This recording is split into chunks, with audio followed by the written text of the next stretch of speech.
ಹಿಡೀರೋ ನರಕವೇ ಪ್ರಾಪ್ತಿ ಜ್ಞಾನಿಗಳೊಡನಾಡಿರೋ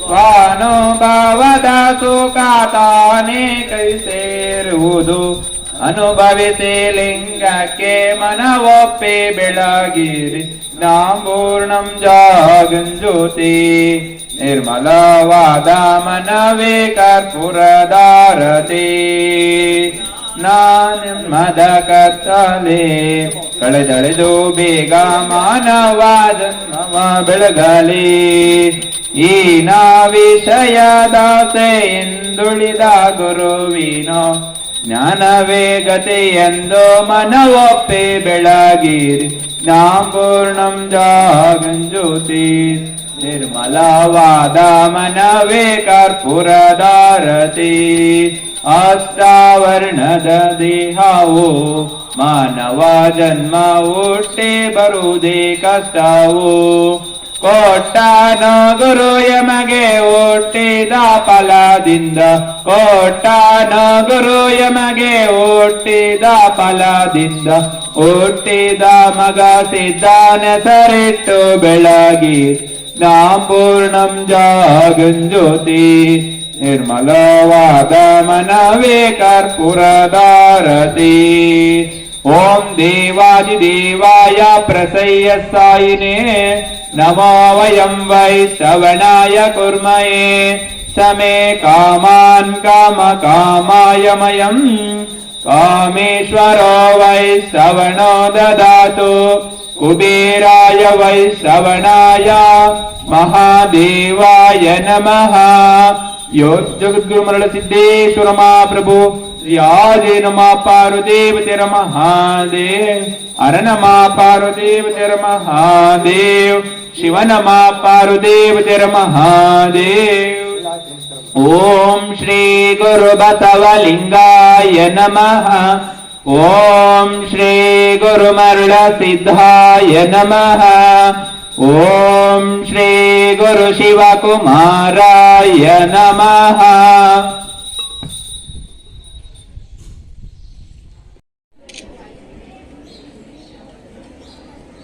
ಜಗದ್ಗುರು ಇಲ್ಲಿ ಪ್ರತಿಮೆ ಇದೆ. ಶ್ರೀ ಗುರುಶಾಂತರಾಜ ದೇಶಿಕೇಂದ್ರ ಮಹಾಸ್ವಾಮಿಗಳವರು ಅವರ ಪಾದದ ಅಡಿಯಲ್ಲಿ ಇರುವಂತಹದ್ದು ಈ ಐಕ್ಯ ಮಂಟಪ ಅಂತ ಕರಿತೀವಲ್ಲ. 20ನೇಯ ಶ್ರೀ ಸರಳಬಾಳ ಜಗದ್ಗುರು ಲಿಂಗೈಕ್ಯ ಶಿವಕುಮಾರ ಶಿವಾಚಾರ್ಯ ಮಹಾಸ್ವಾಮಿಗಳವರ ಸಮಾಧಿ. ಇದನ್ನ ನಾವು ಏನಂತ ಕರಿತೀವಿ? ಐಕ್ಯ ಮಂಟಪ ಅಂತೇಳಿ ಕರಿತೀವಿ. ಐಕ್ಯ ಮಂಟಪದಲ್ಲಿ ಶಿವಕುಮಾರ ಶಿವಾಚಾರ್ಯ ಮಹಾಸ್ವಾಮಿಯವರ ಗದ್ದುಗೆ, ಅದರ ಮೇಲೆ ಅವರ ಗುರುಗಳ ಪ್ರತಿಮೆಯನ್ನ ಡಾಕ್ಟರ್ ಜಗದ್ಗುರುಳವರು ಪ್ರತಿಷ್ಠಾಪಿಸಿದ್ದಾರೆ. ಈಗ 21ನೇಯ ಜಗದ್ಗುರುಗಳಾಗಿ ಶ್ರೀ ತರಳಬಾಳು ಜಗದ್ಗುರು ಶ್ರೀ 1108 ಡಾಕ್ಟರ್ ಶಿವಮೂರ್ತಿ ಶಿವಾಚಾರ್ಯ ಮಹಾಸ್ವಾಮಿಗಳವರು ಈ ಮಠವನ್ನ ಮುನ್ನಡೆಸಿಕೊಂಡು ಬರ್ತಾ ಇದ್ದಾರೆ. ನಾವು ಯಾಕೆ ಈ ಶಿವಶರಣರ ಜಯಂತಿಗಳನ್ನು ಮಾಡಬೇಕು ಅಂದ್ರೆ, ಈ ಹೊರಗಡೆ ಹೋಗಿ ಈ ಶಿಸ್ತು ಈ ರೀತಿಯ ಒಂದು ಸಂಸ್ಕಾರ ಶೆಟ್ರಂಗಡೆ ಸಿಗಲ್ಲ. ಶೆಟ್ರೆ ಒಂದು ಕಾಲ್ಕೆ ಶಿಸ್ತು ಕೊಡ್ರಿ, ಒಂದು ಕಾಲ್ಕೆ ಸಂಸ್ಕಾರ ಕೊಡ್ರಿ ಅಂದ್ರೆ ಸಿಗಲ್ಲ. ಎಷ್ಟು ಚೆನ್ನಾಗಿ ಕುಂತೀರಿ ನೀವು, ಎಷ್ಟು ಸಂಸ್ಕಾರಯುತ ಮಕ್ಕಳು. ಇದನ್ನ ನಮ್ಮ ಜಗದ್ಗುರು ನೋಡಿ ಸಂತೋಷ ಆಗ್ಬೇಕು. ಬಹಳ ಚೆನ್ನಾಗಿ ಕುಂತೀರಿ, ಒಳ್ಳೆ ಸಂಸ್ಕಾರ ನಿಮ್ಮಲ್ಲಿದೆ. ನೀವು ಬರೀ ಇಂಜಿನಿಯರು ಮೆಡಿಕಲ್ಲು ಮಾಡಿದ್ರೆ ಬೇಜಾರಾಗುತ್ತೆ. ಯಾರು ಕೇಳಿದ್ರೆ ಏನು ಓದ್ತೀಯಮ್ಮ? ನಾನು ಮೆಡಿಕಲ್ ಆಗಬೇಕು, PUC ಸೈನ್ಸ್ ಓದ್ತಾ ಇದ್ದೀನಿ, ನಾನು ಡಾಕ್ಟರ್ ಆಗಬೇಕು. ತಮ್ಮ ನೀನೇನು ಓದ್ತೀಯ? ನಾನು PUC ಸೈನ್ಸ್ ಓದ್ತಾ ಇದ್ದೀನಿ ಸಹ, ಇಂಜಿನಿಯರ್ ಆಗಬೇಕು. ಇವೆರಡನೇ ಇರೋದು, ಬೇರೆ ಇದಾವಲ್ಲ. ನಿಮಗೆ ಬಹಳಷ್ಟು ಅವಕಾಶಗಳಿದಾವೆ. ಈಗ ಹರಿಹರ ಮಹಾಕವಿ ಅಂತೆ ನೀವು ದೊಡ್ಡ ದೊಡ್ಡ ಸಾಹಿತ್ಯ ಮಹಾಕವಿಗಳಾಗಬೇಕು. ನೀವೆಲ್ಲ ಮಹಾಕವಿಗಳಾಗಬೇಕು. ತರಳಬಾಳು ಜಗದ್ಗುರು ಗುರು ಪರಂಪರೆಯ ಎಲ್ಲ ಗುರುದ್ವಯರಿಗೂ ಹಾಗೂ ಇಲ್ಲಿ ನೆರೆದಿರುವಂತಹ ನೌಕರ ಬಂಧುಗಳಿಗೂ ಹಾಗೂ ಹಣ್ಣಣ ಬಳಗದ ಅಧ್ಯಕ್ಷರಾದ ಮರುಳಸಿದ್ದಯ್ಯ ಸರ್ ಅವರಿಗೂ, ಪ್ರೀತಿಯ ವಿದ್ಯಾರ್ಥಿಗಳಿಗೂ ಹಾಗೂ ಈ ಒಂದು ಕಾರ್ಯಕ್ರಮಕ್ಕೆ ಹಾಜರಿರುವ ಎಲ್ಲ ಶರಣ ಬಂಧುಗಳಿಗೂ ಹರಿಹರ ಜಯಂತಿಯ ಆತ್ಮೀಯವಾದ ಶುಭಾಶಯಗಳು ಹಾಗೂ ಪ್ರಣಾಮಗಳು. ಈ ದಿನ ನಿಮ್ಗೆ ಈಗಾಗಲೇ ಗೊತ್ತಿರುವಂತೆ ಹರಿಹರ ಜಯಂತಿಯನ್ನ ಈ ಒಂದು ಸುಂದರ ಭಕ್ತಿಯ ಸ್ಥಳದಲ್ಲಿ ಆಯೋಜನೆಯನ್ನ ಮಾಡಿದರೆ, ಭಕ್ತ ಕವಿ ಅಂತಾನೆ ಹೆಸರನ್ನ ಪಡ್ಕೊಂಡಿರುವಂತಹ ಹರಿಹರನ ಬಗ್ಗೆ ಒಂದಿಷ್ಟು ವಿಚಾರಗಳನ್ನ ನಿಮ್ಮೊಟ್ಟಿಗೆ ಹಂಚ್ಕೊಳ್ಳೋಕೆ ಇಷ್ಟಪಡ್ತೀನಿ ಮಕ್ಕಳ.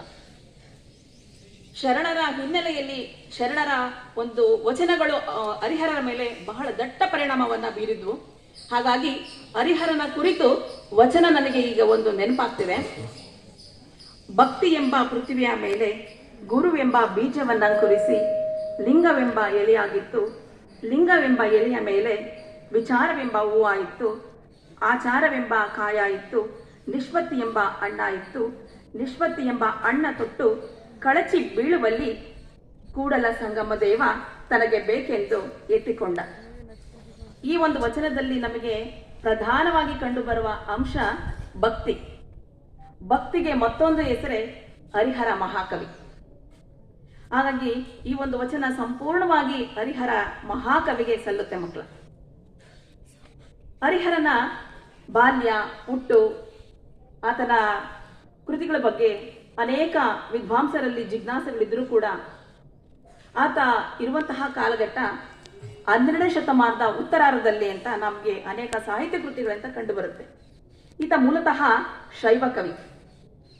ತಂದೆ ಮಹಾದೇವ, ತಾಯಿ ಶರ್ವಾಣಿ. ಈ ದಂಪತಿಯ ಪುತ್ರನೇ ಹರಿಹರ ಮಹಾಕವಿ. ಹರಿಹರನ ತಂಗಿ ರುದ್ರಾಣಿ.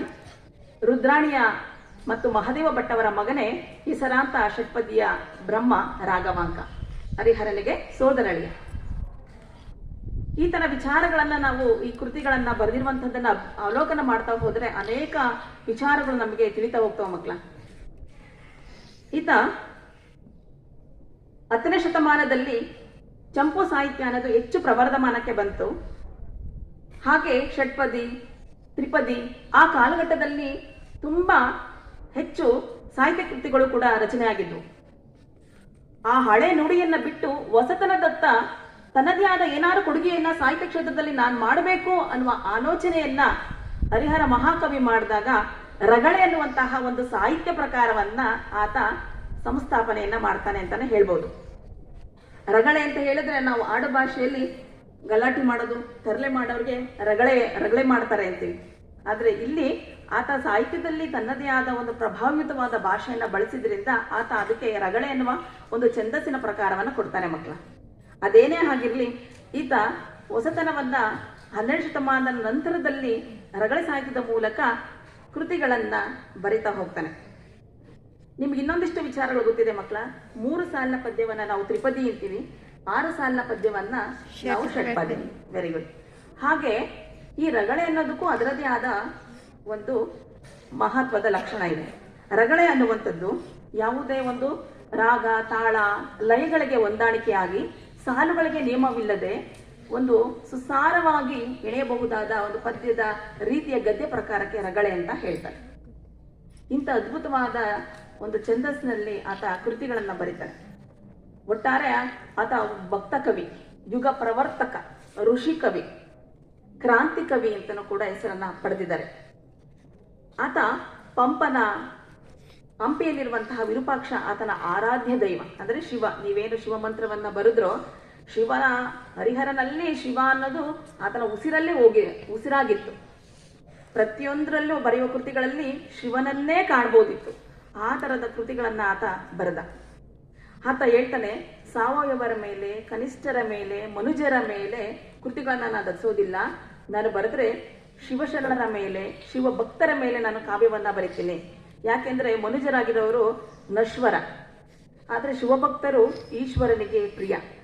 ಹಾಗಾಗಿ ನಾನು ಅವರ ಬಗ್ಗೆ ಕಾವ್ಯಗಳನ್ನ ನಾನು ಬರೀತೇನೆ ಅಂತ ಹೇಳ್ಕೊಡ್ತಾನೆ ಮಕ್ಕಳ. ಈತ ಕೆಲವು ಕಾಲ ನರಸಿಂಹ ಬಲ್ಲಾಳ ಅನ್ನುವಂತಹ ರಾಜನಲ್ಲಿ ಕರ್ಣಿಕನಾಗಿ ಕೆಲಸವನ್ನ ಮಾಡ್ದ.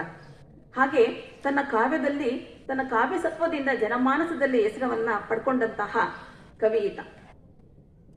ಈತನ ಬಗ್ಗೆ ಏನು ಕೃತಿಗಳನ್ನ ಬರೆದಿದ್ದಾರೆ ಅಂತ ನೋಡೋದಾದ್ರೆ, ಗಿರಿಜಾ ಕಲ್ಯಾಣ ಅನ್ನುವಂತಹ ಕೃತಿಯನ್ನ ಬರೀತಾನೆ ಚಂಪು ಮಹಾಕಾವ್ಯದಲ್ಲಿ. ಹಾಗೆ ಪಂಪಾಶತಕ, ರಕ್ಷಾಶತಕ, ಮುಡಿಗೆಯ ಅಷ್ಟಕ, ಈ ರೀತಿ ವೃತ್ತಗಳನ್ನೊಳಗೊಂಡ ಕೃತಿಗಳನ್ನ ರಚನೆಯನ್ನ ಮಾಡ್ತಾನೆ. ರಗಳೆ ಕವಿ ಅಂತ ನಾನು ಆಗ್ಲೇ ಹೇಳಿದ್ದೀನಿ. ರಗಳೆಯಲ್ಲೂ ಕೂಡ 106ಕ್ಕೂ ಹೆಚ್ಚು ರಗಳೆಯಲ್ಲಿ ಕಾವ್ಯಗಳನ್ನ ಬರೆದಿದ್ದಾರೆ ಮತ್ತೆ.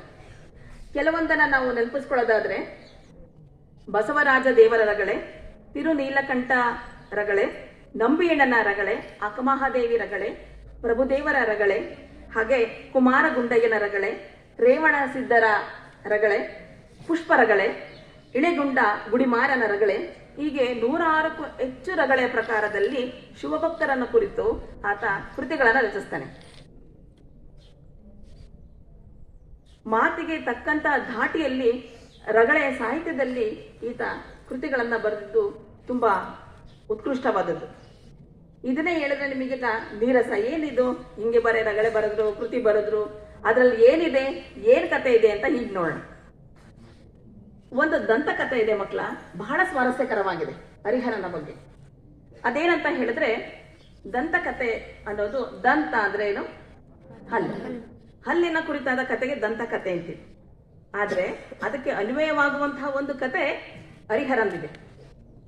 ಹರಿಹರ ಸೋದರಳಿಯ ರಾಘವಾಂಕ, ಇವರಿಬ್ರು ಕೂಡ ಕಾವ್ಯಗಳನ್ನ ಬರೆಯೋದ್ರಲ್ಲಿ ಬಹಳ ನಿಷ್ಣಾತರು. ಹರಿಹರನ ಶಿಷ್ಯನಾಗಿ ರಾಘವಾಂಕ ಇರ್ತಾನೆ. ರಾಘವಾಂಕನ್ಗೆ ತನ್ನ ಗುರು ಮತ್ತೆ ಸೋದರ ಮಾವ ಇಬ್ರು ಕೂಡ ಹರಿಹರನೇ. ಒಂದು ಸಂದರ್ಭದಲ್ಲಿ ಹರಿಹರ ಮಹಾಕವಿಯ ಹತ್ರ ರಾಘವಾಂಕ ಬಂದು ಹೇಳ್ತಾನೆ. ಆ ಕಾಲಘಟ್ಟಕ್ಕಾಗಲೇ ರಾಘವಾಂಕ ಹರಿಶ್ಚಂದ್ರ ಕಾವ್ಯವನ್ನ ಬರೆದಿರ್ತಾನೆ. ಹರಿಶ್ಚಂದ್ರ ಕಾವ್ಯವನ್ನ ಬರೆದಾಗ ಅಲ್ಲಿ ಪಂಪಾಪುರದ ದೇವರಾಜರ ಸಭೆಯಲ್ಲಿ ಅದನ್ನ ವಾಚನ ಮಾಡಿ ಎಲ್ಲ ರಾಜರಿಗೂ ವಿದ್ವಾಂಸರಿಗೂ ಆತ ರಾಘವಾಂಕ ಮೆಚ್ಚುಗೆಯನ್ನ ಪಡ್ಕೋತಾನೆ. ಒಳ್ಳೆ ಕಾವ್ಯವನ್ನ ನಾನು ಬರೆದಿದ್ದೀನಿ ಅಂತ. ಆಗ ರಾಘವಾಂಕ ಎಲ್ಲರಿಂದ ಸನ್ಮಾನವನ್ನ ಪಡೆದು ನೇರವಾಗಿ ತನ್ನ ಗುರುವಾದ ಸೋದರ ಮಾವನಾದ ಹರಿಹರನ ಹತ್ರ ಬರ್ತಾನೆ. ಹರಿಹರನ ಹತ್ರ ಬಂದಾಗ, ನಾನೀಗ ಈ ಕೃತಿಯನ್ನ ಬರೆದಿದ್ದೀನಿ, ಎಲ್ಲರೂ ಖುಷಿ ಪಟ್ಟಿದ್ದಾರೆ ಮಾವ, ನಿಮ್ಮಂಗೆ ಈ ಕೃತಿಯನ್ನ ಅರ್ಪಿಸ್ಬೇಕು, ನಿಮ್ಮಿಂದಲೇ ನನ್ನ ಕೃತಿ ಲೋಕಕ್ಕೆ ಸಮರ್ಪಿತವಾಗಬೇಕು, ಜನಮನ್ನಣೆಯನ್ನು ಗಳಿಸ್ಬೇಕು ಅಂತ ನಾನು ಬಂದಿದ್ದೀನಿ ಅಂತ ಹೇಳಿ ರಾಘವಾಂಕ ಆ ಹರಿಶ್ಚಂದ್ರ ಕಾವ್ಯವನ್ನ ಚಿನ್ನದ ಅರಿವಾಣದಲ್ಲಿ ಇಟ್ಕೊಂಡು ಆನೆಯ ಮೇಲೆ ಮೆರವಣಿಗೆ ಮಾಡಿ ಮಾವನ ಹತ್ರ ತಗೊಂಡ್ಬರ್ತಾನಂತೆ. ತಗೊಂಡ್ ಬಂದಾಗ ಹರಿಹರನ ಹತ್ರ ತಗೊಂಡ್ ಬಂದು ಕೊಡ್ತಾನೆ. ಹರಿಹರ ತುಂಬಾ ಕೋಪವಾಗ್ತಾನೆ. ಯಾಕೆ ಅಂತ ಹೇಳಿದ್ರೆ, ನಾನು ಮನುಷ್ಯರ ಮೇಲೆ ಕಾವ್ಯವನ್ನ ಬರೀಬೇಡ, ನರರ ಮೇಲೆ ಮನುಷ್ಯರ ಮೇಲೆ ಬರಿಬೇಡ ಅಂತ ಹೇಳಿದ್ದೆ, ನೀನ್ ಬರ್ದಿದ್ದು ತಪ್ಪಾಗಿದೆ ಅಂತ ಹೇಳ್ತಾನೆ. ರಾಘವಾಂಕ ಎಲ್ಲರೂ ಖುಷಿ ಪಟ್ಟಿದ್ದಾರೆ, ನಮ್ಮವ ನೋಡಿದ್ರೆ ಹಿಂಗ್ ಬೈತಾರಲ್ಲ ಅಂತ ಮನಸ್ಸಿನಲ್ಲೇ ನೊಂದ್ಕೊಳ್ತಾನೆ. ನೊಂದ ಮನಸ್ಸಿನಿಂದ ರಾಘವಾಂಕ ಹೇಳ್ತಾನೆ, ನಾನು ಎಲ್ಲರಿಗೂ ರಾಜ್ಯವನ್ನಾಳಿ ನರಕಕ್ಕೆ ಹೋದಂತಹ ರಾಜರ ಬಗ್ಗೆ ಬರೆದಿಲ್ಲ, ಸತ್ಯಕ್ಕೋಸ್ಕರ ತನ್ನೆಲ್ಲಾ ಜೀವನವನ್ನು ಮುಡುಪಾಗಿಸಿದ ಮಡದಿ, ಮಕ್ಕಳು, ರಾಜ್ಯ, ಕೊನೆಗೆ ತನ್ನನ್ನೇ ಮಾರ್ಕೊಂಡು ಶಿವನೊಲಿಸಿದ ಹರಿಶ್ಚಂದ್ರ ರಾಜನ ಬಗ್ಗೆ ಬರೆದಿದ್ದೀನಿ, ಅದು ತಪ್ಪು ಅಂತ ಹೇಳ್ತಿರಲ್ಲ ಅಂತ ಹೇಳಿದಾಗ, ಆನಂತರ ಹರಿಹರ ಅವ್ರೇನೇ ರಾಜ್ಯಕ್ಕೆ ಒಂದೋಸ್ಕರ ಅವನೆಲ್ಲವನ್ನ ಮಾರ್ಕೊಂಡು ಶಿವನನ್ನು ಉಳಿಸ್ಕೊಂಡ್ರು, ಮತ್ತೆ ಅವನು ರಾಜ್ಯ ಆಳ್ಬೇಕು ಅಂತಾನೆ ಕೇಳ್ದ ಹೊರತು ನನಗೆ ಮೋಕ್ಷ ಬೇಕು ಅಂತ ಕೇಳಲಿಲ್ಲ. ಹಾಗಾಗಿ ಮೋಕ್ಷ ಪಡೆದವರು ಮಾತ್ರ ಶಿವಭಕ್ತರಾಗ್ತಾರೆ, ಹರಿಶ್ಚಂದ್ರ ರಾಜ ಆಗಲ್ಲ, ಹಾಗಾಗಿ ಈ ಕೃತಿ ನನಗಿಷ್ಟ ಆಗಲ್ಲ ಅಂತ ಹೇಳ್ತಾನೆ. ರಾಘವಾಂಕ ಅಷ್ಟಕ್ಕೆ ತನ್ನ ಮಾವನನ್ನ ಬಿಡಲ್ಲ. ಮಕ್ಕಳ, ನೀವು ಆದ್ರೆ ಎಲ್ಲಾ ಕೃತಿಗಳನ್ನ ಶಿವಭಕ್ತರು, ಪುರಾತನ ಕಥೆಗಳು 63 ಒಂದು ಪುಣ್ಯ ಪುರುಷರ ಕಥೆಗಳನ್ನ ಬರೆದಿದ್ದೀರಾ, ಅವರು ಮನುಷ್ಯರಲ್ವಾ ಅಂತ ಕೇಳ್ತಾನೆ. ಆಗ ಹರಿಹರ ತುಂಬಾ ಸಮಾಧಾನವಾಗಿ ರಾಘವಾಂಕನಿಗೆ ಹೇಳ್ತಾರೆ, ಅವರೆಲ್ಲರೂ ಶಿವಭಕ್ತರು, ಮೋಕ್ಷವನ್ನ ಪಡೆದು ಕೈಲಾಸದಲ್ಲಿ ಇರ್ತಾರೆ. ನೀವು 9ನೇ ತರಗತಿಯಲ್ಲಿ ಓದಿದ್ರಲ್ವಾ ಮಕ್ಕಳ, ನಂಬಿಯಣ್ಣನ ರಗಳೆ ಹರಳಿಲೆ, ಅದರಲ್ಲಿ ನಂಬಿಯಣ್ಣ ಪುಷ್ಪದತ್ತನಾಗಿದ್ದಂಥವನು ಕೈಲಾಸದಲ್ಲಿದ್ದಾಗ ಆತ ರುದ್ರಕನ್ನಿಕೆಯರು ಹೂ ಬಿಡಿಸ್ತಿರುವಾಗ ಪ್ರೇಮ ಭಾವದಿಂದ ನೋಡ್ದ ಅನ್ನುವ ಒಂದೇ ಕಾರಣಕ್ಕೆ ಕೈಲಾಸದಲ್ಲಿ ತರ ಯಾವುದೇ ಅಪರಾಧವನ್ನ ಮಾಡೋಂಗಿಲ್ಲ, ಹೋಗಿ ನೀವು ಭೂಲೋಕಕ್ಕೆ ಹೋಗಿ ನೀವು ನಿಮ್ಮ ಈ ಒಂದು ಸಣ್ಣ ತಪ್ಪಿಗಾಗಿ ಮೋಕ್ಷವನ್ನ ಪಡೆದು ಮತ್ತೆ ಕೈಲಾಸಕ್ಕೆ ನಾನು ಕರೆಸ್ಕೊತೀನಿ ಅಂತ ಆ ಪುಷ್ಪದತ್ತನಾಗಿದ್ದವನು, ಆ ರುದ್ರಕನ್ನಿಕೆಯರು ಭೂಲೋಕದಲ್ಲಿ ಜನಿಸಿ ನಂಬೇಣನಾಗಿ ಜನಿಸ್ತಾನೆ ಪುಷ್ಪದತ್ತ. ಆ ಇಬ್ಬರು ರುದ್ರಕನ್ನಿಕೆಯರು ಪರವೇ ಸಂಕಲಿಯರಾಗಿ ತಿರುವತ್ತೂರು, ತಿರುವಾರೂರು ಅನ್ನುವುದರಲ್ಲಿ ಜನಿಸ್ತಾರೆ. ಮತ್ತೆ ಅವರು ಒಂದು ಕಾಲಘಟ್ಟಕ್ಕೆ ಬಂದಾಗ, ವೈವಾಹಿಕ ಜೀವನಕ್ಕೆ ಬಂದಾಗ ಅವರಿಗೆ ನಂಬೇಣನ ಜೊತೆ ವಿವಾಹವನ್ನ ಏರ್ಪಡಿಸ್ತಾರೆ. ನನ್ನ ಶಿಷ್ಯ ಮತ್ತೆ ಸಂಸಾರ ಸುಖದಲ್ಲಿ ಹೋಗ್ತಿದ್ದಾನಲ್ಲ ಅಂತ ಹೇಳಿ ಶಿವ ಶತರುದ್ಧನಾಗಿ 100 ವರ್ಷದ ಮುದುಕನಾಗಿ ಬದಲಾಗಿ ಕೈಲಾಸದಿಂದ ನೇರವಾಗಿ ಮಣಬಂದ ಪುತ್ತೂರಿಗೆ ನಂಬೇಣ್ಣ ಇರುವ ಸ್ಥಳಕ್ಕೆ ಕರ್ಕೊಂಡು ಬರ್ತಾನೆ. ಬಂದು ಆ ಮದುವೆಯ ಆ ಮಂಟಪನೆಲ್ಲ ಅಸ್ತವ್ಯಸ್ತ ಮಾಡಿ ಕೊನೆಗೆ ನಂಬಿಯಣ್ಣನಿಗೆ ತನ್ನ ಪೂರ್ವಜನದ ಎಲ್ಲಾ ವಿಷಯಗಳನ್ನ ತಿಳಿಸಿ ಮತ್ತೆ ಅವನಿಗೆ ಮೋಕ್ಷ ಕೊಟ್ಟು ಕೈಲಾಸ ಕರ್ಕೊಂಡು ಹೋಗ್ತಾನೆ. ನೋಡಪ್ಪ ರಾಘವಾಂಕ, ಇವರು ಶಿವಶರಣರ ಬಗ್ಗೆ ನಾನು ಬರ್ದಿದ್ದೀನಿ ಅಂದ್ರೆ ಇವರೆಲ್ಲ ಮೋಕ್ಷ ಸಂಪಾದನೆ ಮಾಡಿದ್ರಿಂದ ನಾನು ಇವ್ರ ಬಗ್ಗೆ ಬರ್ದಿದ್ದೀನಿ. ಆದ್ರೆ ನೀನ್ ಬರ್ದಿರೋದು ಒಬ್ಬ ರಾಜ, ಅವನು ಮೋಕ್ಷ ಕೇಳಿಲ್ಲ, ರಾಜ್ಯ ಮತ್ತೆ ಕೇಳಿ ಆಳ್ವಿಕೆ ಮಾಡಿದ್ದಾನೆ. ಹಾಗಾಗಿ ನೀನು ಬರ್ದಿದ್ದು ತಪ್ಪು ಅಂತ ವಿವರಣೆ ಕೊಡ್ತಾನೆ. ಅದೇನೇ ಆಗಲಿ ಮಕ್ಕಳ, ಹರಿಹರ ಕವಿ ಬಹಳ ಶಿವಭಕ್ತ, ಅದಕ್ಕೆ ಆತನನ್ನ ಭಕ್ತಿ ಕವಿ ಅಂತ ಕರೀತಾರೆ. ಇದೊಂದು ಇನ್ನೊಂದು ಸ್ವಾರಸ್ಯ, ಅದ್ರ ಮುಂದೆ ಹಾಗೆ ನಡೀತಾ ಅವರಿಬ್ಬರ ನಡುವೆ ಸಂಭಾಷಣೆ. ಹಾಗೆ ಎಷ್ಟು ವಾದ ಮಾಡ್ತಾನೆ ಹೋಗ್ತಾನೆ. ಸ್ವತಂತ್ರದ ಮನೋಭಾವನಾದ ರಾಘವಾಂಕ ಸುಮ್ಮನೆ ಇರೋದೇ ಇಲ್ಲ ಮಾವನಿಗೆ. ನೀನ್ ಬರ್ದಿದ್ದೆ, ನಾ ಬರ್ದಿದ್ದ ತಪ್ಪು ಅಂತ ಹೇಳ್ತೀಯಾ, ಹೀಗೆ ಹೇಳ್ತಾನೆ. ಕೊನೆಗೆ ಹರಿಹರನ್ಗೆ ಕೋಪ ಬಂದು ತನ್ನ ಎಡಪಾದಿಕೆಯಿಂದ ರಾಘವನಿಗೆ 2 ಬಾರಿಸ್ತಾನೆ. ಬಾರಿಸಿದ ರಭಸಕ್ಕೆ ಹಲ್ಲುಗಳೆಲ್ಲ ಉದುರೋಗ್ಬಿಡ್ತಾನೆ. ರಾಘವಾಂಕನಿಗೆ ಬಹಳ ಬೇಜಾರಾಗ್ಬಿಡುತ್ತೆ. ಇಷ್ಟು ನಾನೇನೋ ತಪ್ಪು ಮಾಡಿದೆ ಅಂತ ಅವನಿಗೆ ಪಶ್ಚಾತ್ತಾಪ ಆಗುತ್ತೆ. ಪಶ್ಚಾತ್ತಾಪಗೊಂಡು ಗುರುವನ್ನು ಮತ್ತೆ ದೇವರನ್ನ ಒಲಿಸ್ಕೊಂಡು ತದನಂತರ ಶಿವಪುರಾಣದಲ್ಲಿ ಬರುವ ಶಿವಭಕ್ತರಾದ ವೀರೇಶ ಚರಿತ್ರೆ, ಶರ್ವ ಚಾರಿತ್ರ, ಸೋಮನಾಥ ಚಾರಿತ್ರ, ಹರಿಹರ ಮಹತ್ವ, ಈ ರೀತಿ ಪಂಚಕೃತಿಗಳನ್ನ ಬರೆದು ಆತ ತನ್ನ ಮತ್ತೆ ಹಲ್ಲುಗಳನ್ನ ಪಡ್ಕೊಂಡ ಅನ್ನೋದೇ ಇದೊಂದು ದಂತಕತೆ. ಅಂದ್ರೆ ಹರಿಹರ ಡೆಂಟಿಸ್ಟ್ ಆಗಿದ್ದ ಅಂತ, ಮತ್ತೆ ಆತನಿಗೆ ಶಾಪ ವಿಮೋಚನೆ ಮಾಡಿದ್ದ ಅಂತ ಅಲ್ವಾ ಮಕ್ಕಳ. ಹೀಗೆ ಅನೇಕ ಯಾವುದೇ ಕೃತಿಗಳನ್ನ ತಗೊಳ್ಳಿ, ಹರಿಹರನಲ್ಲಿ ಶಿವಭಕ್ತಿಯನ್ನ, ಶಿವಲೀಲೆಯನ್ನ, ಭಕ್ತಿಯ ಪರಾಕಾಷ್ಠೆಯನ್ನೇ ಮೆರೆದಿರೋದನ್ನ ನಾವು ಕಾಣ್ಬೋದು. ಈತನಿಗೆ, ಹರಿಹರನಿಗೆ ಬಹಳ ಮುಖ್ಯವಾಗಿ ಕಾವ್ಯವನ್ನ ಬರೀಲಿಕ್ಕೆ ಪ್ರಮುಖವಾಗಿ ಇರುವಂತಹ ಅಂಶಗಳು ಅವನ ಮೇಲೆ ಪ್ರಭಾವ ಬೀರಿದ್ದು ಯಾವುದು ಅಂದ್ರೆ 3 ಅಂಶಗಳಂತೆ. ಅದರಲ್ಲಿ ಒಂದು ಆತನ ಸ್ವತಂತ್ರ ಮನೋಧರ್ಮ. ನಾನು ಏನ್ ಅಂತೀನಿ, ಏನ್ ಸರಿ ಅದನ್ನ ನಾನು ಬರೆಯುವಂತಹ ಶಕ್ತಿ ಆತನಲ್ಲಿತ್ತು. ಎರಡನೇದು ತಮಿಳುನಾಡಿನ ಶಕ್ತಿಯಾರ್ ಕವಿಯ ಪೆರಿಯ ಪುರಾಣಂ, ಅದೇ ಆಗ್ಲೇ ಹೇಳಿರುವಂತಹ 63 ಪುರಾಣ ಪುರುಷರ ಕಥೆಯನ್ನ ಆತ ತಮಿಳಿನಲ್ಲಿದ್ದನ್ನ ಕನ್ನಡದಲ್ಲಿ ಆತ ಬರೀತಾನೆ.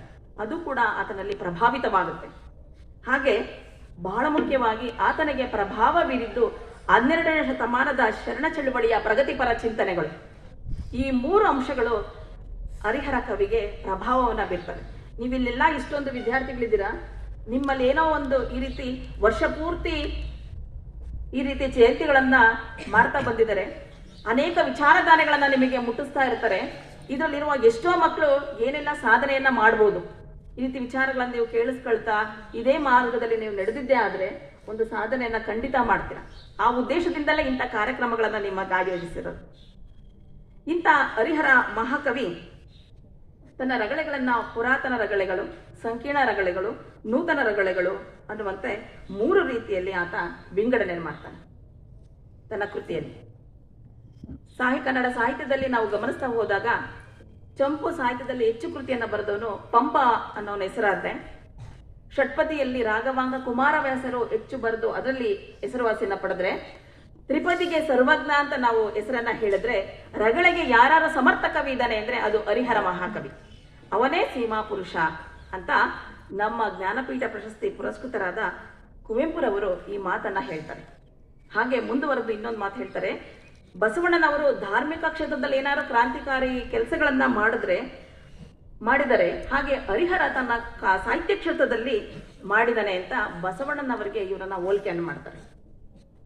ಒಟ್ಟಾರೆ ಇವರ ಒಂದು ಜೀವನದಲ್ಲಿ ಭಕ್ತಿ, ನಂಬಿಕೆಯ ಪರಾಕಾಷ್ಠೆಯನ್ನ ನಾವು ಕಾಣ್ಬೋದು. ಹಾಗೆ ಹರಿಹರನ ಬಗ್ಗೆ, ಹರಿಹರನ ಗುರುಗಳಾದ ಮಾಯದೇವರ ಬಗ್ಗೆ ಒಂದಿಷ್ಟು ಹೇಳೋದಾದ್ರೆ, ಹರಿಹರ ಅನೇಕ ಕೃತಿಗಳನ್ನ ಬರೀತಾನೆ. ಸರಳ, ಸಜ್ಜನಿಕೆ, ಸ್ನೇಹಪೂರ್ಣ, ವಿದ್ವಾಂಸ, ಪ್ರಾಮಾಣಿಕ, ಇವೆಲ್ಲವನ್ನ ಒಂದು ಹಂಪೆಯ ಮಠಾಧೀಶರಾದ ಮಾಯಿದೇವರು ಈತನನ್ನ ಗಮನಿಸಿರ್ತಾರೆ. ಏನಾದ್ರೂ ನಾನು ಶಿಷ್ಯನನ್ನಾಗಿ ಏನಾದ್ರು ಪಡೆದ್ರೆ ನಾನು ಈತನನ್ನೇ ಪಡಿಬೇಕು ಅಂತ ಅವ್ರು ಹೇಳ್ತಾರೆ. ನೋಡಿ ಮಕ್ಕಳ, ಗುರುಗಳು ಅಷ್ಟೇ, ಒಳ್ಳೆ ವಿದ್ಯಾರ್ಥಿಗಳನ್ನ ನಾವು ಆಯ್ಕೆ ಮಾಡ್ಕೊಳ್ತೀವಿ, ಅವರಿಗೆ ತಮ್ಮೆಲ್ಲ ವಿಚಾರಧಾರೆಗಳನ್ನು ಹೇಳಬೇಕು ಅಂತೀವಿ. ಹಾಗೆ ಹಂಪೆಯ ಮಠಾಧೀಶರಾದ ಮಾಯಿದೇವರು ಹರಿಹರನ ಗುಣಗಳ ವಿಶೇಷತೆಯನ್ನ ನೋಡಿ ಇವನನ್ನೇ ನನ್ನ ಶಿಷ್ಯನನ್ನಾಗಿ ಮಾಡಿ ನನ್ನಲ್ಲಿರುವ ಅಪಾರ ಪಾಂಡಿತ್ಯವನ್ನ ಇವನಿಗೆ ದಾರ ಏರಬೇಕು ಅಂತ ನಿರ್ಣಯ ಮಾಡಿ ಆತನನ್ನಾಗೆ ಎಲ್ಲ ಸಾಹಿತ್ಯಗಳನ್ನ, ಒಂದು ಜ್ಞಾನವನ್ನ ದಾರ ಏರಿದ್ದಾರೆ. ಈ ಸಂದರ್ಭದಲ್ಲಿ ಮಠಾಧೀಶರಾದ ಮಾಯಾದೇವರಲ್ಲೂ ಹಾಗೂ ಕೆರೆಯ ಪದ್ಮರಸರಿಗೂ ಒಂದು ಅವಿನಾಭಾವ ಸಂಬಂಧ ಇತ್ತು. ಬಲ್ಲಾಳನ ಮಂತ್ರಿ ಕೆರೆಯ ಪದ್ಮರಸ, ಕವಿ ಕೂಡ ಮಂತ್ರಿ ಕೂಡ. ಇವ್ರಿಗೊಂದು ಸುದ್ದಿ ಮುಟ್ಟುತ್ತೆ. ಏನದು ಅಂದ್ರೆ, ನನ್ನ ಗುರುಗಳಾದ ಮಾಯಿದೇವರ ಶಿಷ್ಯನಾದ ಹರಿಹರ ಒಂದು ಬೃಹತ್ ಗಿರಿಜಾ ಕಲ್ಯಾಣ ಅಂತ ಚಂಪು ಕಾವ್ಯವನ್ನ ಬರೆದಿದ್ದಾನಂತೆ, ನಾನು ಅವನನ್ನು ಒಮ್ಮೆ ಭೇಟಿ ಆಗ್ಬೇಕು ಅಂತ. ಕೊನೆಗೆ ಪದ್ಮರಸನೇ ಆತನನ್ನ ಹುಡುಕೊಂಡು ಹರಿಹರನ ಅಲ್ಲಿ ಬರ್ತಾರೆ. ಯಾಕೆ ನೋಡ್ಬೇಕು ಅನ್ಸುತ್ತೆ, ಇವನು ಒಬ್ಬ ಕವಿ, ಹಾಗಾಗಿ ಇನ್ನೊಬ್ಬ ಕವಿ ಹೇಗೆ ಬರೆದಿದ್ದಾನೆ ಅನ್ನೋದು ಕುತೂಹಲದಿಂದ ಕೆರೆಯ ಪದ್ಮರಸ ತನ್ನ ಗುರುಗಳ ಹತ್ರ ಬಂದಾಗ ಗುರುಗಳು ಮತ್ತೆ ಆತನ ಶಿಷ್ಯನ ಹರಿಹರನ ಇಬ್ಬರೂ ದರ್ಶನವಾಗುತ್ತೆ. ಬಹಳ ಸಂತೋಷ ಪಡ್ತಾನೆ. ಹಾಗಾಗಿ ಆ ಸಂದರ್ಭದಲ್ಲಿ ವೀರಬಲ್ಲಾಳನ ಆಸ್ಥಾನದಲ್ಲಿ ಕೆಲವು ಕಾಲ ಹರಿಹರನನ್ನ ಪದ್ಮರಸ ಕರ್ಕೊಂಡೋಗಿದ್ದಕ್ಕೆ ಕರ್ಣಿಕನಾಗಿ ಕೆಲಸ ಮಾಡ್ತಾನೆ. ಅಲ್ಲಿ ಸ್ವಲ್ಪ ದಿನ ಇದ್ದು ಬೇಸರಾಗಿ ಮತ್ತೆ ಹಂಪೆಗೆ ಬಂದು ಕೃತಿಯನ್ನ ಬರೀಲಿಕ್ಕೆ ಆತ ಪ್ರಾರಂಭ ಮಾಡ್ತಾನೆ. ಹರಿಹರ ಹೇಳಿ ಕೇಳಿ ಶಿವಭಕ್ತ. ಈತನಿಗೆ ಶಿವ ಅಂದ್ರೆ ಅಷ್ಟು ಪ್ರಾಣ. ಶಿವನನ್ನೇ ಒಲಿಸ್ಕೊಂಡಂತಹ ಒಬ್ಬ ಕವಿ ಅಂತನೂ ಹೇಳಿದ್ರೆ ತಪ್ಪಾಗಲ್ಲ. ಅದಕ್ಕೆ ಒಂದು ಕಥೆ ಇದೆ. ಏನದು ಅಂದ್ರೆ, ಈತ ಒಂದು ಬೇರೆ ಆಸ್ಥಾನದಲ್ಲಿರ್ತಾನೆ. ಹಂಪೆಯ ಒಂದು ಕ್ಷೇತ್ರದಲ್ಲಿ ವಿರೂಪಾಕ್ಷನ ಒಂದು ತೆರೆಗೆ, ಒಂದು ಕಟ್ಟಡ ಇದಕ್ಕೆ ಬೆಂಕಿ ಹತ್ಕೊಂಡ್ಬಿಡತ್ತಂತೆ. ಆಗ ಹರಿಹರನಿಗೆ ಒಂದು ಸಿಕ್ಸ್ತ್ ಸೆನ್ಸ್ ಅಂತ ನಾವೇನೋ ಹೇಳ್ತೀವಲ್ಲ, ಹಾಗೆ ನನ್ನ ಒಂದು ಗುಡಿಗೆ ಏನೋ ಆಗಿದೆ, ಏನೋ ಸಮಸ್ಯೆ ಆಗಿದೆ ಅಂತ ಅನ್ಕೊಂಡು ಕೈಯನ್ನ ಉಜ್ಜುತ್ತಾನಂತೆ. ಆ ಕ್ಷಣದಲ್ಲಿ ಅಲ್ಲೆಲ್ಲೋ ಹತ್ಕೊಂಡಿರುವಂತಹ ಬೆಂಕಿ ನಂದು ಹೋಗುತ್ತಂತೆ. ಆಗ ಎಲ್ಲರೂ ಆಶ್ಚರ್ಯಪಟ್ಟು ಆ ರಾಜಗೌರವವನ್ನ ಆತನ ಪಡ್ಕೊಳ್ತಾನೆ. ಇದು ಆತನ ದೈವಿ ಶಕ್ತಿಗೆ ಹಿಡಿದ ಒಂದು ಕನ್ನಡಿ ಅಂತಾನೆ ಹೇಳ್ಬೋದು. ತದನಂತರವಾಗಿ ಆತ ತನ್ನ ಜೀವಮಾನವಿಡೀ ಕಾವ್ಯಗಳನ್ನ ಬರಿತಾ ಮುಂದುವರಿತಾ ಹೋಗ್ತಾನೆ. ಪ್ರತಿಯೊಂದು ಕಾವ್ಯದಲ್ಲೂ ಶಿವಸ್ಮರಣೆ, ಶಿವಭಕ್ತಿ ಇದ್ದಿದ್ದರಿಂದ ಆತನ ಭಕ್ತಿ ಕವಿ ಅಂತ ಕರೆದ್ರು. ಈತ ನಮಗೆಲ್ಲ ಗೊತ್ತಿರುವ ಹಾಗೆ ಬಸವರಾಜ ದೇವರ ರಗಳೆಯ ಕೃತಿ ಅತ್ಯಂತ ಉತ್ಕೃಷ್ಟವಾದ ಕೃತಿ ಅಂತಾನೆ ಹೇಳ್ಬೋದು ಸಾಹಿತ್ಯದಲ್ಲಿ. ಅದರಲ್ಲಿ ಧರ್ಮವೀರಲ್ಲಿ ಒಬ್ಬನಾದ ಬಸವಣ್ಣನ ಚರಿತ್ರೆನೇ ಬಸವರಾಜ ದೇವರ ರಗಳೆ. ಹಾಗೆ ಈತ ಪೆರಿಯಾಪುರಾಣಂ ಅನ್ನುವ ಗ್ರಂಥಗಳನ್ನ, ತಮಿಳಿನ ಕೃತಿಯನ್ನ ಸಂಗ್ರಹ ಮಾಡಿಕೊಂಡು ಕನ್ನಡದಲ್ಲಿ ಹಲವಾರು ಕೃತಿಗಳನ್ನ ಬರಲಿಕ್ಕೆ ಮುಂದಾಗ್ತಾನೆ. ಕೊನೆಗೆ ಹರಿಹರ ಇನ್ನೂ ಅತ್ಯಂತ ಉತ್ಕೃಷ್ಟವಾಗಿ ಕಾವ್ಯವನ್ನ ಬರಿಬೇಕು, ತನ್ನ ಜೀವನದಲ್ಲಿ ಶಿವನನ್ನ ಒಲಿಸ್ಕೋಬೇಕು ಅನ್ನುವ ನಿಟ್ಟಿನಲ್ಲಿ ಇನ್ನೂ ಅದ್ಭುತವಾದ ವಿಚಾರಗಳನ್ನ ಅವನು ತನ್ನ ಕೃತಿಗಳಲ್ಲಿ ಹೇಳ್ತಾ ಹೋಗ್ತಾನೆ. ಕ್ರಾಂತಿ ಕವಿ ಅಂತ ಹರಿಹರನನ್ನ ಕರೀತಾರೆ ಅಂತ ನಾನು ಹೇಳಿದೆ. ಭಕ್ತಿ ಕವಿ ಅಂತ ಗೊತ್ತಾಗಿದೆ, ಯಾಕೆಂದ್ರೆ ತನ್ನ ಎಲ್ಲ ಬರೆದ ಕೃತಿಗಳಲ್ಲಿ ಆತ ಶಿವನನ್ನ ಪರಾಕಾಷ್ಠತೆಯನ್ನ ಮಾಡ್ತಾನೆ. ಗಿರಿಜಾ ಕಲ್ಯಾಣದಲ್ಲಿ ಹೆಸರೇ ಸೂಚಿಸಿದೆ, ಶಿವನ ಹೆಂಡತಿ ಗಿರಿಜೆ. ಆಕೆ ಬಾಲ್ಯದಿಂದ ಹಿಡಿದು ಶಿವನ ವಿವಾಹಿತವಾಗುವವರೆಗೂ ಬಹಳ ವರ್ಣರಂಜಿತವಾಗಿ ಆ ಕೃತಿಯಲ್ಲಿ ಬರೀತಾನೆ. ಹಾಗೆ ಕ್ರಾಂತಿ ಕವಿ ಅಂತ ಯಾಕೆ ಕರೀತಾರೆ? ಹಳೆಗನ್ನಡ ಕಾಲದಲ್ಲಿ ನಿಮಗೀಗ ಕನ್ನಡ ಫಸ್ಟ್ ಪ್ರಥಮ ಭಾಷೆ ಕನ್ನಡದಲ್ಲಿ ರಳ ಕುಳ ಕ್ಷಳ ಅಂತ ಒಂದು ವ್ಯಾಕರಣಾಂಶ ಬರುತ್ತೆ, ನಂತರ ಬರುತ್ತೆ. ಅದರಲ್ಲಿ ರಾ ಮತ್ತೆ ಳಾಗೆ ಹಳೆಗನ್ನಡದಲ್ಲಿ ಎರಡರೂ ಅರ್ಥಗಳು ಇರ್ತಿತ್ತು. ಒಂದೇ ರಾಗೆ ಎರಡು ಅರ್ಥ, ಹೊಸಗನ್ನಡಕ್ಕೆ ಒಂದು ರಾಗ ಒಂದು ಅರ್ಥ, ಹಳೆಗನ್ನಡಕ್ಕೆ ಒಂದು ಅರ್ಥ. ಅದೇ ತರ ಳಾಗೆ ಹಳೆಗನ್ನಡದಲ್ಲಿ ಒಂದು ಅರ್ಥ ಇದ್ರೆ, ಹೊಸಗನ್ನಡದಲ್ಲಿ ಬರೆದ್ರೆ ಇನ್ನೊಂದು ಅರ್ಥ ಇತ್ತು. ಎರಡು ಉಚ್ಚಾರಣೆ ಒಂದೇ, ಆದ್ರೆ ಎರಡೆರಡು ಯಾಕೆ ನಾವು ಕಾವ್ಯದಲ್ಲಿ ಬಳಸಬೇಕು ಅಂತ ಅದನ್ನ ಧಿಕ್ಕರಿಸಿ, ಅದನ್ನ ಬದಲಾಯಿಸಿ, ರಾಳ ಅವೆರಡನ್ನ ಒಂದೇ ಮಾಡಿ ತನ್ನ ಸಾಹಿತ್ಯದಲ್ಲಿ ಆತ ಬರೀಲಿಕ್ಕೆ ಮುಂದಾಗ್ತಾನೆ. ಹಾಗಾಗಿ ಆತನನ್ನ ಕ್ರಾಂತಿ ಕವಿ ಅಂತ ಕರೆದ್ರು. ಒಂದೊಂದು ಅಂಶಗಳು ಅದ್ಭುತ ಅಂತಾನೆ ಹೇಳ್ಬೋದು. ಇನ್ನೊಂದು ಕತೆ ಈ ಸಂದರ್ಭದಲ್ಲಿ ನನಗೆ ನೆನಪು ಬರ್ತಿದೆ ಹರಿಹರಂದು. ಅತಿಭಕ್ತ ರಗಳೆ ಅಂತ ಒಂದು ರಗಳೆ ಬರ್ತಿದ್ದಾರೆ ಮಕ್ಕಳ. ಅದರಲ್ಲಿ ಅತಿಭಕ್ತ ಅನ್ನೋನು ಬಹಳ ಶಿವಭಕ್ತ. ಅವನಿಗೆ ಎಷ್ಟು ಮಟ್ಟಿಗೆ ಅವನಲ್ಲಿ ಜ್ಞಾನ, ಒಂದು ಶಿವನ ಬಗ್ಗೆ ಅತೀವವಾದ ಪ್ರೇಮ ಇತ್ತು ಅಂದ್ರೆ, ಆತ ಒಂದು ಕಾವೇರಿ ನದಿ ತೀರದಲ್ಲಿರುವ ಒಂದು ಪುರ ಅನ್ನುವಂತಹ ಊರಲ್ಲಿರ್ತಾನೆ. ಆ ಊರಲ್ಲಿ ಚೋಳರಾಜ ಅನ್ನುವಂತಹವನು ರಾಜ ಇರ್ತಾನೆ. ಅದರಲ್ಲಿ ಅವರೆಲ್ಲ ಹೆಚ್ಚು ಜನ ಮೀನು ಹಿಡಿಯೋದೇ ಅವ್ರ ಕೆಲಸ. ಈ ರೀತಿ ಮೀನು ಹಿಡಿಯೋದ್ರಲ್ಲಿ ಅತಿಭಕ್ತನು ಕೂಡ ಇದ್ದ. ಅತಿಭಕ್ತಂದು ಒಂದು ದೃಢ ಪಾಲನೆ ಅಂತ ಹೇಳಿದ್ರೆ, ಆತನ ದೃಢಭಕ್ತ ಪಾಲನೆ ಅನ್ನೋದು ಒಂದು ಮಾಡ್ಕೊಂಡಿರ್ತಾನೆ. ಈಗೆಲ್ಲರೂ ಚೆನ್ನಾಗಿ ಓದ್ಬೇಕಾಗಿ ಈಗ ಅಂತ ನಾವೇನು ದೃಢತೆ ಮಾಡ್ತೀವೋ ಹಂಗೆ ಅತಿಭಕ್ತಂದು ಒಂದು ದೃಢಭಕ್ತ ಪಾಲನೆ ಇರುತ್ತೆ ಡೈಲಿ, ಪ್ರತಿನಿತ್ಯ. ಏನದು ಅಂದ್ರೆ ತನ್ನ ವೃತ್ತಿ ಮೀನು ಹಿಡಿಯೋದು. ಮೀನು ಹಿಡಿಯಕ್ಕೆ ಹೋಗ್ಬೇಕಾದ್ರೆ ಮೊದಲು ತಾನು ಬಲೆ ಹಾಕಿದಾಗ ಯಾವ ಒಂದು ಬಲೆಯಿಂದ ಈ ಮೀನು ಬರುತ್ತೋ ಅದನ್ನ ಅವನು ತಗೊಳಂಗಿಲ್ಲ. ಮತ್ತೆ ಅವನು ಶಿವಗರ್ಪಿತ ಅಂತ ನೀರಿಗೆ ಬಿಡಬೇಕು. ಈ ರೀತಿ ಪ್ರತಿದಿನ ಮಾಡ್ತಾ ಮೊದಲನ ಬಲೆಯಲ್ಲಿ ಬಿದ್ದ ಮೀನನ್ನ ನೀರಿಗೆ ಹಾಕೋದು, ನಂತರ ಬಲೆ ಬೀಸಿದಾಗ ಏನೆಲ್ಲ ಮೀನುಗಳು ಬರ್ತವೆ ಅದನ್ನ ತಾನು ತೆಗೆದುಕೊಂಡು ಹೋಗಿ ವ್ಯಾಪಾರ ಮಾಡಿ ಮನೆಗೆ ತಗೊಂಡು ಕೊಡುವಂಥದ್ದು. ಮನೆಗೆ ಏನೇನು ಬೇಕು ಆ ಥರ. ಈ ರೀತಿ ಅವನು ದೈನನಿತ್ಯ ಕಾಯಕ ನಡೀತಿರುತ್ತೆ. ಹಾಗೆ ಸ್ವಲ್ಪ ಅವನು ಶ್ರೀಮಂತನಾಗ್ತಾ ಇರ್ತಾನೆ, ಖುಷಿಯಾಗಿ ಜೀವನ ನಡೆಸ್ತಿರ್ತಾನೆ. ಶಿವನಿಗೆ ಒಂದು ಬಾರಿ ಇವನಿಗೊಂದು ಪರೀಕ್ಷೆಯನ್ನು ಒಡ್ಬೇಕಲ್ಲ, ಎಷ್ಟು ಮಟ್ಟಿಗೆ ಇವನು ದೃಢತೆ ಇದೆ, ಎಷ್ಟು ಇವನು ನನಗೆ ಶಿವಗರ್ಪಿತ ಅಂತ ಬಲೆಗೆ ಬಿದ್ದಂತ ಮೊದಲ ಮೀನನ್ನು ಹಾಕ್ತಾನಲ್ಲ, ನನಗೆ ಹೆಸರು ಹೇಳಿ ಅಂತ ಇವನು ಪರೀಕ್ಷೆ ಮಾಡ್ಲಿಕ್ಕೆ ಶಿವನು ಒಂದು ಪರೀಕ್ಷೆಯನ್ನ ಒಡ್ತಾನೆ ಮಕ್ಕಳ. ಅದೇನಂತ ಹೇಳಿದ್ರೆ, ಒಂದು ದಿನ ಮೊದಲನೇ ಬಲೆ ಬೀಸಿದಾಗ ದಿನಪ್ರತಿಯಂತೆ ಬಂದ ಬಲೆಯನ್ನ ಬೀಸ್ತಾ ಆತ ಏನ್ ಮಾಡ್ತಾನೆ, ಬಲೆಯನ್ನ ಎತ್ಕೊಂತಾನೆ. ಆ ಎತ್ತಿದಾಗ ಆ ಬಲೆಯಲ್ಲಿ ರತ್ನ ಖಚಿತವಾದ ಮೀನಿದೆ. ಮೀನಿದ್ದಾಗ ಅವ್ನಿಗೆ ಆಶ್ಚರ್ಯ ಆಗುತ್ತೆ. ಮಾಮೂಲಿ ಮೀನಲ್ಲ ಅದು, ತುಂಬಾ ಬೆಲೆ ಬಾಳುವಂಥದ್ದು. ಗೊತ್ತಾಗುತ್ತೆ ಎಂಥವ್ರಿಗೂ ಅಲ್ವಾ, ಓ ಇದು ನನ್ನ ವಸ್ತು ಅಲ್ಲ, ಇದರಲ್ಲೇನೋ ಇದೆ ಅಂತ ಏನ್ ಮಾಡ್ತಾನೆ ಅವನು. ಫಸ್ಟ್ ಬಲೆಯಲ್ಲಿ ಬಿದ್ದಿದ್ದ ಹೆಂಗು ಅದೆಂಥದ್ದರಾಗ್ಲಿ, ಎಂಥ ಬಲೆ ಬಾಳೋದಾಗ್ಲಿ ಅದು ನನಗೆ ಬೇಡ, ಶಿವಗರ್ಪಿತ ಅಂತ ಸಿಕ್ಕಿದ್ದನ್ನ ಬಲೆಗೆ ಹಾಕ್ಬಿಡ್ತಾನೆ. ಸರಿ, ಎರಡನೇದು ಅವನು ಸರ್ತಿ ಬಂತು ಬಲೆ ಹಾಕಿ ತೆಗೆಯಕ್ಕೆ. ಎರಡನೇ ಸಲ ತೆಗೆದ್ರು ಮತ್ತೆ ರತ್ನ ಖಚಿತವಾದ ಮೀನೇ ಬರ್ತಿದೆ. ಅವನು ತಗೊಂಡೋಗ್ತಿದ್ರು ಮಾಮೂಲಿ ಮಾಂಸದ ಅಂತಿರುವ ಮೀನು ಬೇಕು. ಇದೇನು ಈಗ ಬರ್ತಿದೆಯಲ್ಲ, ಇದು ನಂದಲ್ಲ, ಹಾಕ್ದ ಮೂರನೇ ಸಲ ಹಾಕ್ದ. ಆ ದಿನ ಎಲ್ಲ ಬಲೆ ಬೀಸಿದಾಗ ಅದೇ ಬಂದಿದೆ, ಇದು ಯಾವುದು ನಂದಲ್ಲ ಅಂತ ವಾಪಸ್ ಬರ್ತಾನೆ. ಇದೇ ರೀತಿ 6 ದಿನಗಳ ಕಾಲ ಆಯ್ತು ಮಕ್ಕಳ. ಮನೇಲಿರುವ ವಸ್ತು ದಿನಸಿಗಳೆಲ್ಲ ಖಾಲಿ ಆಯ್ತು. ಏನ್ ಮಾಡ್ಬೇಕು, ಅವನಿಗೆ ಸ್ವಲ್ಪ ಬಡತನ ತರ ಅನ್ನಿಸ್ಬಿಡ್ತು. ಅಯ್ಯೋ ದೇವ್ರೆ, ಏನಾಯ್ತಪ್ಪ ಶಿವ, ನಿನ್ನನ್ನೇ ಸ್ಮರಣೆ ಮಾಡ್ತಾ ಕಾಯಕ ಮಾಡಿ ಈ ರೀತಿ ಮಾಡ್ಬಿಟ್ಟಿಯಲ್ಲ ಅಂತ ಅವನ ಮನಸ್ಸಲ್ಲಿ ಅನ್ಕೊಂಡು, ಆದ್ರೂ ಆಗ್ಲಿ ಇವತ್ತು ಲಾಸ್ಟ್ ನಾನು ಬಲೆ ಬೀಸ್ತೀನಿ, ಫಸ್ಟ್ನೇದು ಏನಾರು ಬರಲಿ ಅದನ್ನ ನಾನು ಶಿವಗರ್ಪಿತ ಅಂತ ಹಾಕ್ತೀನಿ. ಎರಡನೇ ಸಲನೂ ನೀನಾರು ಈ ಥರ ರತ್ನ ಖಚಿತವಾದ ಏನಾರು ಬಂಗಾರದ ಮೀನು ಬಂದ್ರೆ ನಾನು ಯಾವ ಕೈಯಿಂದ ಬಲೆ ಬೀಸಿ ನನ್ನ ಕಾಯಕವನ್ನು ಶುರು ಮಾಡ್ತೀನೋ ಅಲ್ಲೇ ನನ್ನ ಕೈ ಕತ್ತರಿಸ್ಕೊಂಡ್ಬಿಡ್ತೀನಿ ಅಂತ ಅವನು ಅನ್ಕೊಂಡ್ಬಿಟ್ಟ. ಆ ಸರಿ ಬಂದ ಮಾರನೇ ದಿನ ಬಲೆಯನ್ನ ಬೀಸ್ತಾ ತೆಕ್ಕೊಳಕ್ ಹೋದ. ಫಸ್ಟ್ ರತ್ನ ಖಚಿತವಾದ ಮತ್ತೆ ಮೀನು ಬಂದ್ಬಿಡ್ತು. ಬಹಳ ಮನಸ್ಸಿಗೆ ನಿರಾಸೆ ಆಯ್ತು, ಮುಗೀತು ಅಂತ. ಸರಿ, ಎರಡನೇ ಸರ್ತಿ ಈಗ ನಂದು ನೋಡ್ಬೇಡ, ಅದೇನಾಗುತ್ತೆ ನನ್ನ ಕೈ ಕತ್ತರಿಸ್ಕೊಂಡ್ ಬಿಡ್ತೀನಿ, ನನ್ನ ವೃತ್ತಿನೇ ಬೇಡ, ಏನಾದ್ರೂ ಆಗ್ಲಿ ಅಂತ ಎರಡನೇ ಸಲ ಬಲೆ ಬೀಸ್ತಾ ಎತ್ಕೊಳಕ್ಕೆ ಪ್ರಾರಂಭ ಮಾಡ್ದ. ಆಗ ಆ ಬಲೆಯಲ್ಲಿ ಆಶ್ಚರ್ಯ, ಶಿವಪಾರ್ವತಿಯರೇ ಬಂದ್ಬಿಟ್ರು. ಎಷ್ಟು ಆನಂದ ಆಯ್ತು ಅಂತ ಹೇಳಿದ್ರೆ ಮಕ್ಕಳ, ಶಿವ ನನಗೆ ಒಲ್ದಲ್ಲ, ಪರೀಕ್ಷೆ ಒಡ್ಡಿದ್ದು ಆತನೇ, ಅದಕ್ಕೆ ನನಗೆ ಬಂದ್ಬಿಟ್ಟಿಯ ಸ್ವಾಮಿ ಅಂತ ಭಕ್ತಿಯಿಂದ ಆತ ಪ್ರಣಾಮಗಳನ್ನ ಮಾಡ್ತಾನೆ, ನಮಸ್ಕರಿಸ್ತಾನೆ. ಆಗ ಶಿವ ಅವನ ಭಕ್ತಿಗೆ ಮೆಚ್ಚಿ, ನೀನು ಭೂಲೋಕದಲ್ಲಿರಕ್ಕೆ ಯೋಗ್ಯ ಅಲ್ಲ, ಬಾ ನನ್ನ ಜೊತೆ ಕೈಲಾಸಕ್ಕೆ ಅಂತ ಆತನನ್ನ ಕೈಲಾಸ ಕರ್ಕೊಂಡು ಹೋಗ್ತಾನೆ.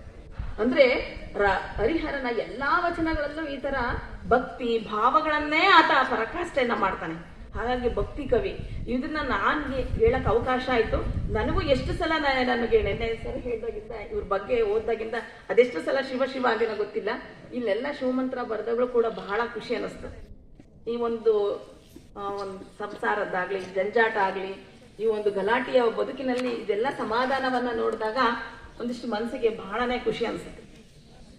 ಇಂಥದ್ದು ಕೂಡ ಇದೆಯಲ್ಲ, ಇದು ನಾವು ಬೇಕಾಗಿರೋದು ನಾವು ಮರ್ತಿದೀವಲ್ಲ ಅಂತ ಅನ್ನಿಸ್ತು.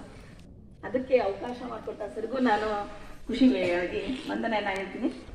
ಇನ್ನೊಂದು ವಿಚಾರ ಮಕ್ಕಳು, ರಗಳೆಗಳಲ್ಲಿ ಪುಷ್ಪರಗಳೆ ಅನ್ನುವುದು ಆತನ ಬಹುಮುಖ್ಯವಾದ ಕಥೆ. ಪುಷ್ಪರಗಳೆಯಲ್ಲಿ ಆತ ಪ್ರಧಾನವಾಗಿ ಪುಷ್ಪ ಅಂದ್ರೆ ಹೂವು. ಶಿವನಿಗೆ ಪ್ರತಿನಿತ್ಯ ಯಾವತ್ತೂ ಅವನ ಪೂಜೆ ಇಲ್ದಂಗೆ ಇಲ್ಲ, ಪ್ರತಿದಿನನೂ ಪೂಜೆ ಮಾಡಬೇಕು. ಹಾಗಾಗಿ ಅವನು ಏನು ಹೇಳ್ತಾನೆ ಅಂದ್ರೆ, ದುಂಬಿ ಎರಗದ ಗಾಳಿ ಸೋಕದ ಸೂರ್ಯ ಕಿರಣ ಮುಟ್ಟದಂತಹ ಹೂಗಳನ್ನ ನಾನು ತಗೊಳ್ತೀನಿ, ನೀವೆಲ್ಲ ನನಗೆ ಅವಕಾಶವನ್ನ ಕೊಡಿ ಅಂತ ಹೂಗಳಿಗೆ ನಮಸ್ಕರಿಸಿ ಹೂಗಳನ್ನ ತಗೊಂತಾನಂತೆ. ದುಂಬಿ ಅಂದ್ರೆ ಮಕರಂದ ಹೂಗಳನ್ನ, ಅದೇನೋ ಗುಣವನ್ನ ಜೇನವನ್ನ ತಗೊಳ್ಳೋದು.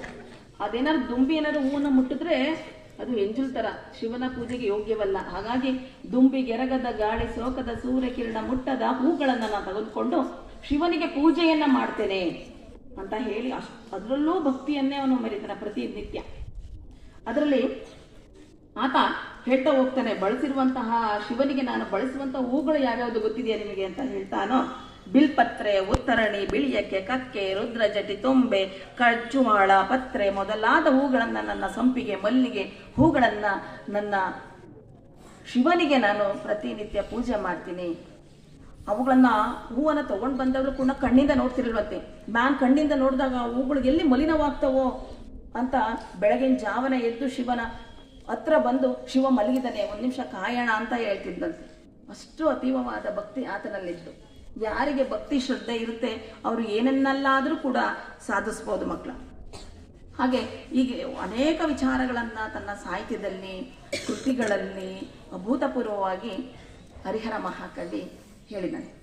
ಈ ಸಂದರ್ಭದಲ್ಲಿ ನನಗೆ ಒಂದು ವಚನ ಆತನ ಬಗ್ಗೆನೇ ಹೇಳ್ತಾ ಇದ್ದಾಗ ಶರಣರ ಇನ್ನೊಂದು ವಚನ ಹರಿಹರರಿಗೆ ತುಂಬ ಅನ್ವಯವಾಗುತ್ತೆ ಅಂತ ನನಗೆ ನೆನಪು ಬರ್ತಿದೆ. ಅದೇನಂತ ಹೇಳಿದ್ರೆ, ಮಾಡಿದನೆಂಬುದು ಮನದಲ್ಲಿ ಹೊಳೆದರೆ ಹೇಡಿಸಿ ಕಾಡಿತ್ತು ಶಿವನ ಡಂಗೂರ. ಮಾಡಿದನೆಂಬುದು ಮನದಲ್ಲಿ ಒಳೆದರೆ ಮಾಡಿದನೆನ್ನದಿರ ಲಿಂಗಕ್ಕೆ, ಮಾಡಿದನೆನ್ನದಿರ ಜಂಗಮಕ್ಕೆ, ಮಾಡಿದನೆಂಬುದು ಮನದಲ್ಲಿ ಇಲ್ಲದಿದ್ದರೆ ಬೇಡಿದ್ದ ನೀವ ಕೂಡಲ ಸಂಗಮ ದೇವ. ಇದು ನಿಜವಾಗ್ಲೂ ಹರಿಹರನಿಗೆ ಅನ್ವಯವಾಗುತ್ತಲ್ವ ಮಕ್ಕಳ? ಎಲ್ಲದರಲ್ಲೂ ಆತ ಶಿವನನ್ನೇ ಬರೀತಾನೆ, ಶಿವನ ಸ್ತುತಿಗಳನ್ನೇ ಬರೀತಾನೆ.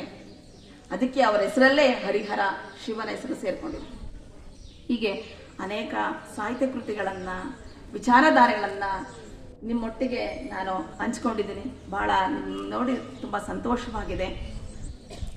ಶ್ರೀ ತರಳಬಾಳು ಜಗದ್ಗುರು 1108 ಜಗದ್ಗುರುಗಳ ಸ್ಮರಣೆಯ ಮಾರ್ಗದರ್ಶನದಲ್ಲಿ ಧಾರ್ಮಿಕ ಮಠದ ಅಂಗಸಂಸ್ಥೆಯಾದ ಅಣ್ಣನ ಬಳಗದ ಅಧ್ಯಕ್ಷರಾದ ಮರಳಸಿದ್ದಯ್ಯ ಸರ್ ಅವರು ಈ ಕಾರ್ಯಕ್ರಮವನ್ನು ಬಹಳ ಅಚ್ಚುಕಟ್ಟಾಗಿ ಆಯೋಜಿಸಿದ್ದು, ಎಲ್ಲ ನೌಕರ ವರ್ಗದವರು ಕೂಡ ಅಷ್ಟೇ ಶಿಸ್ತಿನಿಂದ ಈ ಕಾರ್ಯಕ್ರಮದಲ್ಲಿ ಮಕ್ಕಳನ್ನು ಒಂದು ಕೂರಿಸಿರೋದಿರಬಹುದು, ಅವ್ರ ವಿಚಾರಗಳನ್ನ ಕೇಳಿಸ್ಕೊಳ್ಳೋದಿರ್ಬೋದು, ನಿಮ್ಮೆಲ್ಲಗಳನ್ನ ನೋಡ್ತಾ ಇದ್ರೆ ಶಿವನೇ ಧರೆಗೆ ಇಳಿದಿದ್ದಾನೆ ಅನ್ನೋ ಭಾವನೆ ನನಗೆ ಬರ್ತಿದೆ. ಇಂಥ ನಿಮ್ಮ ಮುಂದೆ ಒಂದೆರಡು ಮಾತನಾಡಲು ಅವಕಾಶ ಕೊಟ್ಟ ನಿಮ್ಮೆಲ್ಲರಿಗೂ, ನಿಮಗೆ ನನ್ನ ವಿಚಾರಧಾರೆಗಳು ಅರ್ಥ ಆಗಿದೆ ಅಂತ ನಾನು ಭಾವಿಸ್ಕೊಳ್ತಾ ಅವಕಾಶ ಮಾಡಿಕೊಟ್ಟ ಸರಿಗೆ ನಾನು ಮತ್ತೊಮ್ಮೆ ನಮಸ್ತೇನೆ. ಶ್ರೀ ಹರಹರ, ಶ್ರೀ ಹರಹರ ಮಹಾದೇವ್.